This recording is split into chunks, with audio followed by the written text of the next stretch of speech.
Godzilla es uno de los personajes y monstruos kaijus más emblemáticos y reconocidos internacionalmente, que hoy en día es parte de la gran cultura popular en el cine y la televisión, con mucha variedad de historias, cómics, series, películas y más contenido que parece tener su versión para cada generación nueva que llega, y con diferentes tipos de aproximaciones a diferentes públicos. De todos estos distintos reboots y remakes que hemos podido llegar a ver a lo largo del tiempo en el cine y televisión, hay uno que me parece de los mejores a lograr cumplir efectivamente a mi manera de verlo con lo que la película original de 1954 quería comunicar, y la manera en que lo hace. Este es el Godzilla que tenemos hoy en el Monsterverse de la serie de películas de los estudios Legendary y Warner Bros., que lo vimos por primera vez en su película en solitario en 2014. Entonces, sin más que agregar, exploremos en esta película qué elementos la hacen, en mi opinión, la mejor película de Godzilla de nuestros tiempos, y cómo logra transmitir la esencia verdadera de lo que Godzilla como monstruo es, y lo que representaba originalmente. Para poder comprender un poco más acerca de Godzilla, primero debemos entender el personaje en sí, y el contexto de su respectiva primera película original japonesa, que salió en 1954, en una época justo después de la posguerra, en la que Japón y el mundo acaban de atravesar lo horrible de la Segunda Guerra y las secuelas que ésta dejó. Especialmente en Japón, el suceso más traumático fue la caída de las dos bombas nucleares en Hiroshima y Nagasaki, que ocasionó uno de los desastres más grandes de la historia en Japón, causando una de las mayores crisis en la sociedad y mucha muerte, no solamente por las explosiones tal cual, sino con el tiempo todo lo que las bombas dejaban a su paso, las mutaciones a raíz de la radiación, el alto nivel de contaminación de todo tipo, el trauma colectivo, la pérdida de tierras fértiles para alimento y muchas más secuelas y consecuencias.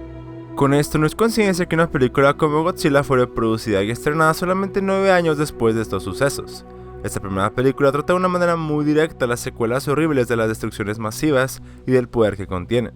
La historia relata cómo en consecuencia de las explosiones atómicas recientes, la criatura Gojira prehistórica despertó después de haber estado dormido por muchos años. Esto porque se percatan de la radiación de estroncio 90 que carga, y deja su rastro mientras avanza en sus huellas o en las ciudades, elemento que solo pudo haber venido del residuo de bombas atómicas.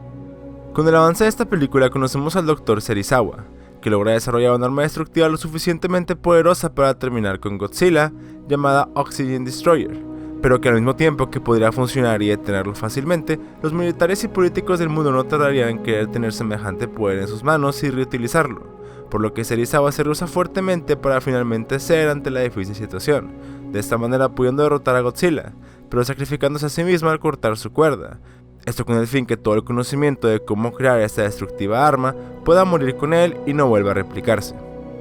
Lo interesante aquí es que en Godzilla 2014 se replica de cierta manera esta historia, pero lo hace de una manera única y particularmente innovadora, que creo tiene su propio mensaje que comunicar, y que utiliza los elementos del cine actual como los efectos visuales y de CGI excelentemente bien, para darnos una historia que trae de regreso a este Godzilla como una fuerza imparable, al mismo tiempo que revive la verdadera esencia de tan emblemático monstruo y personaje y nos da una perspectiva más amplia de cómo percibir a este ser. La historia de Godzilla 2014 comienza en el año de 1999, cuando son encontrados restos de un ser muto, llamado así por sus siglas en inglés que significan organismo terrestre masivo no identificado, junto con los huevos cerca de terminar de incubarse. Mientras esto sucede en Filipinas y en una planta cerca de Japón sucede una explosión que conlleva una gran fuga radioactiva en la que muchas personas y científicos mueren. Durante este incidente, Joe Brody, ingeniero supervisor de la planta, se ve forzado a ver morir a su esposa, Sandra, quien también trabaja en la planta, y queda atrapada en la zona contaminada por la fuga radioactiva. El incidente es atribuido a un terremoto en la zona, y la gente es evacuada poco después. Al pasar de 15 años seguimos al hijo de Joe y Sandra, Ford, que ahora es un militar en el escuadrón de desmantelamiento de bombas, que se ve obligado a ir por su padre, que es detenido por estar investigando una zona prohibida fuera de cuarentena cerca de Japón, quien hoy en día sigue recopilando pruebas sobre, según él, el encubrimiento de lo que en verdad pasó el día que estalló la planta nuclear. Después de seguir varias pistas descubren que no hay radiación propagada en donde explotó todos estos años atrás la planta nuclear. Al ser detenidos y llevados con el Dr. Serizawa y Graham a unas instalaciones secretas, Joe expone sus descubrimientos y les explica cómo puede haber un pulso electromagnético que proviene de la crisálida que tienen oculta en el lugar. Esta poco tiempo después eclosiona y toda la base es destruida, revelando un gran muto adulto y su poder. Al escapar, Joey queda gravemente herido y es muerto al poco tiempo, y queda en las manos de Ford cargar con la verdad que su papá había descubierto. Aquí los doctores Serizawa y Graham explican que estos mutos son seres prehistóricos que se alimentan de radiación, pero que habían estado dormidos todo este tiempo, y que a estos seres se les antepone uno que también se alimenta de radiación, y que es mucho más grande que estos mutos. Este ser, al mismo tiempo que es de una época prehistórica, ha despertado en los años 40 con las bombas atómicas de la Segunda Guerra, y se le ha intentado asesinar durante los años 50 con más armas nucleares, disfrazadas como pruebas de armas de estas en el mar, en las Islas Marshall. De esta manera la historia avanza hacia poder detener a estos mutos bajo toda circunstancia antes que lleguen a reproducirse, y traer consigo mucho más mutos a la Tierra a un nivel incontrolable en las costas de San Francisco. En el proceso de detener a estos conocemos finalmente al depredador alfa, Godzilla, en una de las mejores secuencias de acción y ciencia ficción que hemos podido ver en los cines en los últimos años. Y a través de varias peleas en conjunto, las fuerzas del ejército lideradas por Ford, que es parte del escuadrón antibombas, pueden irrumpir en la ciudad y el centro de barrio chino en San Francisco, para poder recuperar una bomba que estos mutos habían robado del ejército antes que el tiempo termine y la bomba explote. Mientras tanto, Godzilla se enfrenta con todo su poder a estos dos mutos, en una pelea épica muerte en el centro de la ciudad de San Francisco. Creo que lo que más me gusta de esta película es la experiencia general de ver la imponencia de Godzilla, que termina por ser una cuestión de perspectiva. A través de toda la película, y a diferencia de varias adaptaciones de este gran monstruo, el realismo aquí es un elemento importante. En primer lugar, porque no nos muestran mucho a estos monstruos, tanto los mutos, Godzilla e incluso demás criaturas en las siguientes películas, como puede ser Kong, King Ghidorah, Rodan o Mothra, como monstruos que tienen por su motivación principal la destrucción hacia la humanidad, simplemente como animales prehistóricos encontrando su lugar en un mundo que ya hemos adaptado para nuestras necesidades humanas. En segundo lugar, y vinculado con esto, está el hecho del énfasis que se le da a las dimensiones de los monstruos, y el gran daño y poder que estos poseen, con los cuales nosotros como humanos, y aun con todo el poder militar que podemos contener, no podemos ponerles fin, y que si acaso llegamos a frenarlos un poco, no hay manera de poder detenerlos con simples bombas o armas creadas. Esto no es solo interesante y divertido de ver, sino que además da mucho de qué hablar sobre cómo Godzilla representa, al ser el rey de los monstruos sobre cualquier otro monstruo, una fuerza de la naturaleza, de lo que trae un significado detrás sobre cómo este es básicamente imparable por fuerzas humanas, pero sobre todo de daño incalculable si este tuviera las intenciones de hacernos daño. El mismo Ishiro Honda, director del original Godzilla de 1954, llegó a mencionar que en la creación de Godzilla no simplemente basó su aspecto y características de un dinosaurio u otro animal, sino que tomó ciertas características de una bomba atómica y las aplicó a Godzilla, de esta manera representando una amenaza incalculable y que no puede detenerse una vez que ha llegado a su destino.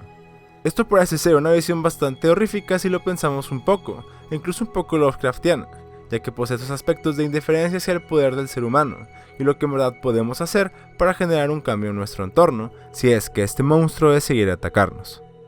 Pero en este caso la edición de Godzilla 2014 es un poco más optimista, y es que llegamos a descubrir que este en realidad, como cualquier animal, no busca hacerle daño a los humanos, sino que busca regresar el equilibrio al planeta. En esta ocasión, como en las películas siguientes, enfrenta a los distintos monstruos con el único fin de poder imponer su poder sobre ellos, y su dominio como el rey de los monstruos. De esta manera funcionando un poco más como aliado de los humanos, que busca restablecer el orden natural y la estabilidad, pero más que nada como un animal que simplemente busca marcar su territorio y su dominio. Al mismo tiempo que esto último no lo hace necesariamente bueno, tampoco lo hace malvado. Es por eso por lo que es una fuerza de la naturaleza. Esto es particularmente, y por poco que lo parezca en primera instancia, una visión nueva del director Gareth Edwards de lo que Godzilla simboliza. Mientras que en los años 50 representaba este trauma de las secuelas de la guerra nuclear y el mal que puede traer a la humanidad a sí misma, en esta ocasión al comenzar la película con un accidente en la planta nuclear, al ser golpeada por un supuesto terremoto y los tantos eventos climatológicos que toman lugar en el desbalance del planeta, nos recuerda el desastre natural de Fukushima del 2011, cuando un tsunami golpeó la planta de energía de ese lugar, representando el cambio climático provocado por el hombre. En la película, el muto golpea esta planta de energía. Tanto el tsunami como el muto son fuerzas de la naturaleza incontrolables por el ser humano, lo que sin duda tienen en común en ambos casos la versión de 1954, y esta parece sugerir una llamada de atención, recordándonos de cuán trivial y vulnerable es la humanidad cuando se enfrenta a la naturaleza, algo que fácilmente tendemos a olvidar. Con ello, esta épica de ciencia ficción tiene mucho que decir acerca de nosotros como humanos, de lo frágil que somos, que con visuales casi sacados de una película de horror se puede sentir la impotencia de parte de nuestros protagonistas, de las fuerzas militares y de las mentes detrás de cada decisión para detener a estas criaturas. Pero aún con esto, creo que lo que separa a Godzilla 2014 de muchas de sus otras adaptaciones es que es fiel en darnos una visión actual y realista de cómo una serie de eventos meramente naturales y reaccionarios podrían desencadenarse por nuestras acciones, y de cómo la esperanza de la sociedad puede provenir de un ser tan incomprensible y visualmente imponente como es Godzilla.